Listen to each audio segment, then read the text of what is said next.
Morning, boys. Jump right back in here. So the Nine, the company, the Fellowship of the Ring, is finally leaving Rivendell. So let's get back to it. The company took little gear of war, for their hope was in secrecy, not in battle. Aragorn had Andúril, but no other weapon, and he went forth clad only in rusty green and brown, as a ranger of the wilderness.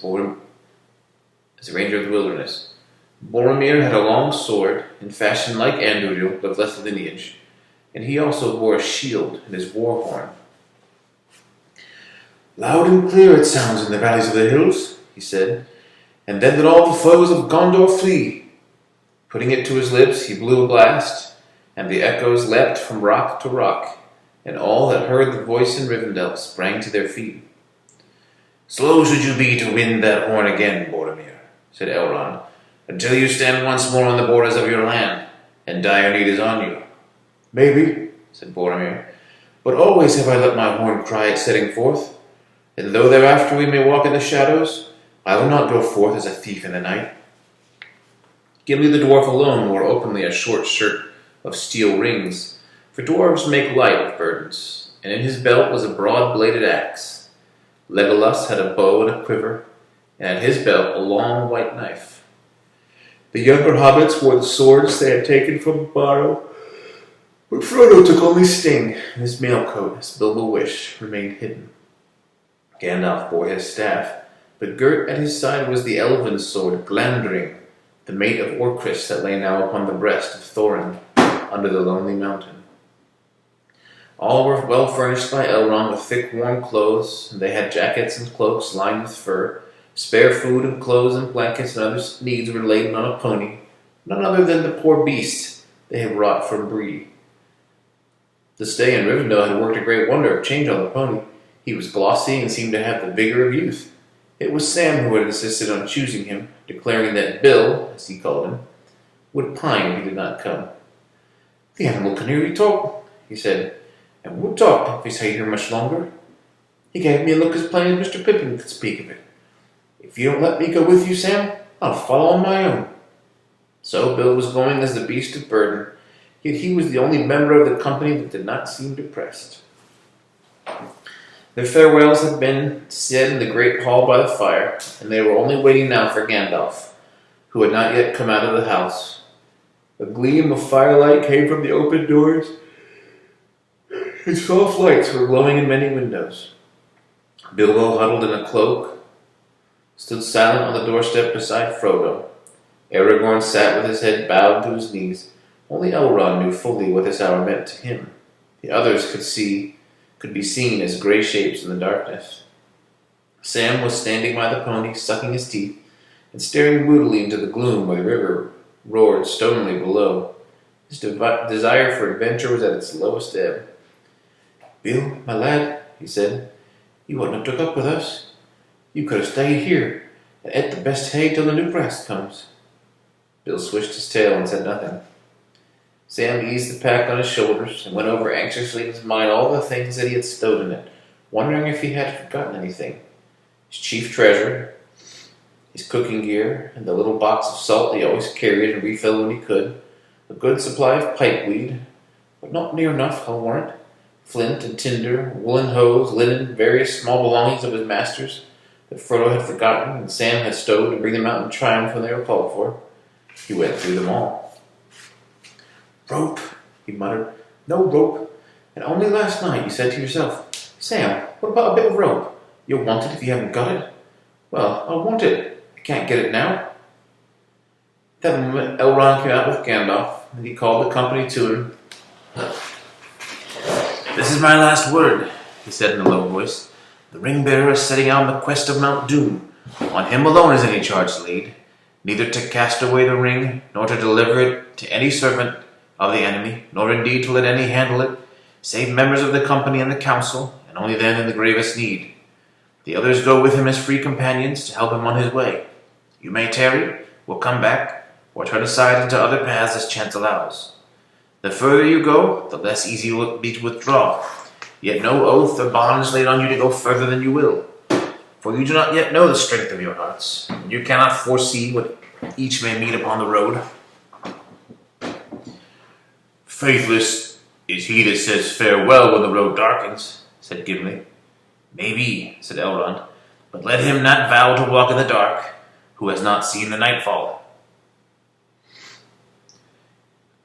Yet sworn word may strengthen quaking heart, said Gimli. Or break it, said Elrond. Look not too far ahead, but go now with good hearts. Farewell, and may the blessing of elves and men and all free folk go with you. May the stars shine upon your faces.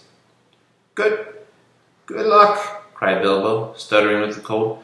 I don't suppose you will be able to keep a diary, Frodo, my lad, but I shall expect a full account when you get back. And don't be too long. Farewell. Many others of Elrond's household stood in the shadows and watched them go, bidding them farewell with soft voices. There was no laughter, no song or music. At last they turned away and faded silently into the dusk. They crossed the bridge and wound slowly up the long, steep paths that led out of the cloven vale of Rivendell. They came at last to the high moor where the long wind hissed through the heather. Then, with one glance at the last homely house twinkling below them, they strode far away into the night. At the ford of Brunnen, they left the road and, turning southwards, went on by narrow paths among the folded lands. Their purpose was to hold this course west of the mountains for many miles and days.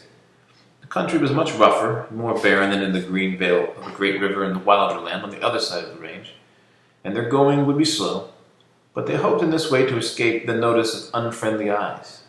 The spies of Sauron had hitherto seldom been seen in this empty country, and the paths were little known except to the people of Rivendell. Gandalf walked in front, and with him went Aragorn, who knew this land even in the dark. The others were in file behind, and Legolas, whose eyes were keen, and was the rear guard. The first part of their journey was hard and dreary, and Frodo remembered little of it, save the wind.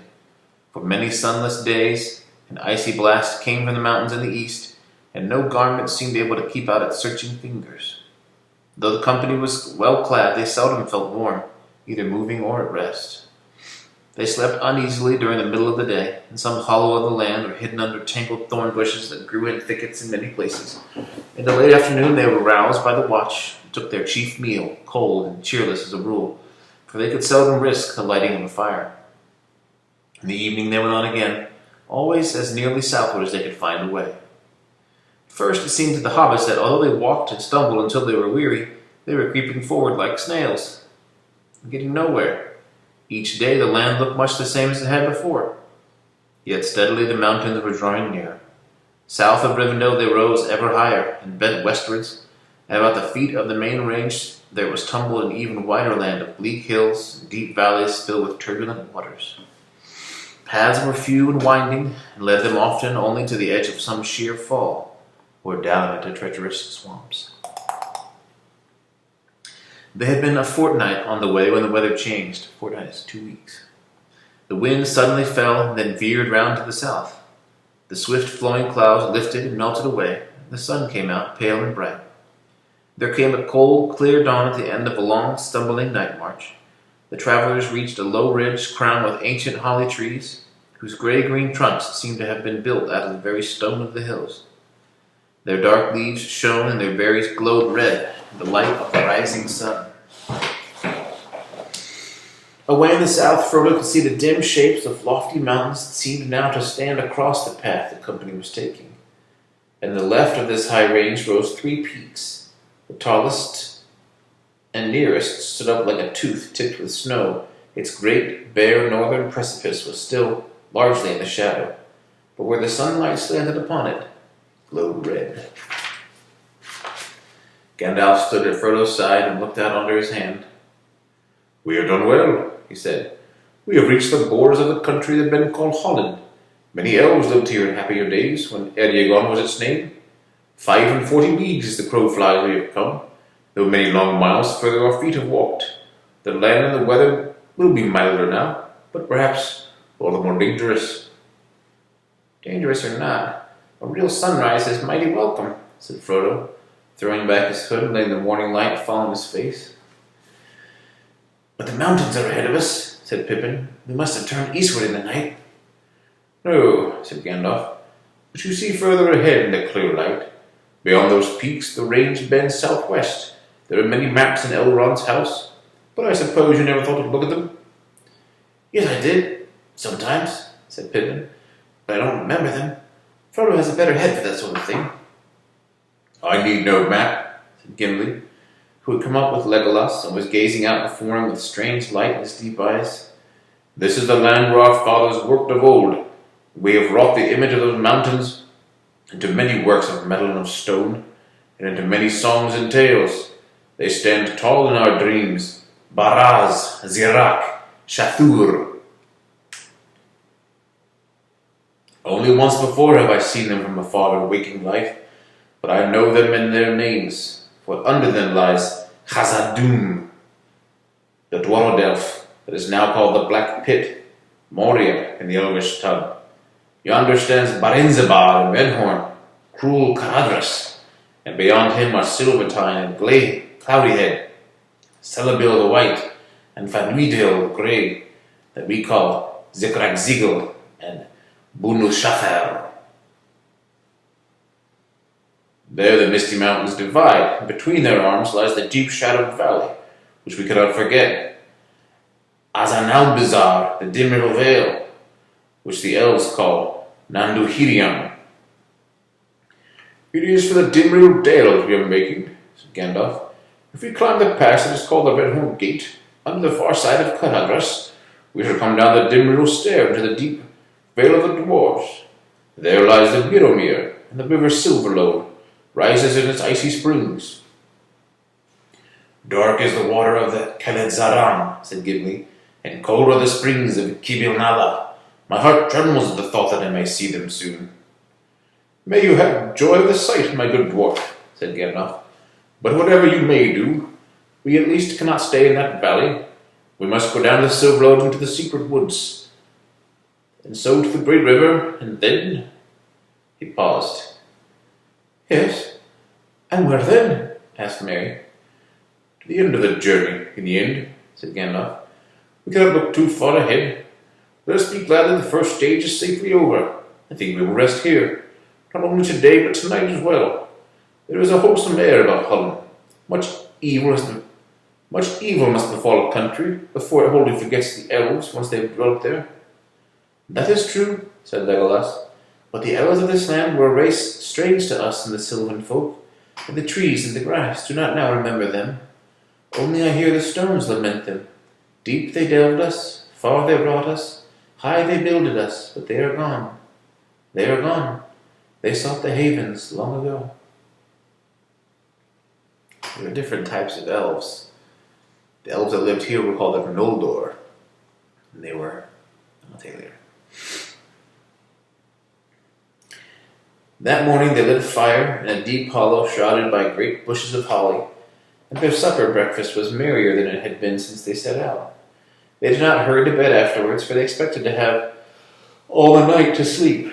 They did not mean to go on until the evening of the next day. Only Aragorn was silent and restless. After a while he left the company and wandered onto the ridge.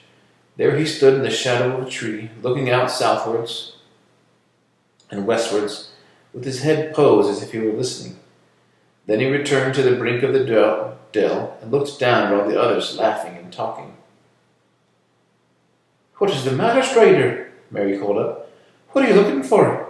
Do you miss the east wind?" "No, indeed," he answered, "but I miss something. I have been in the country of Holland many seasons.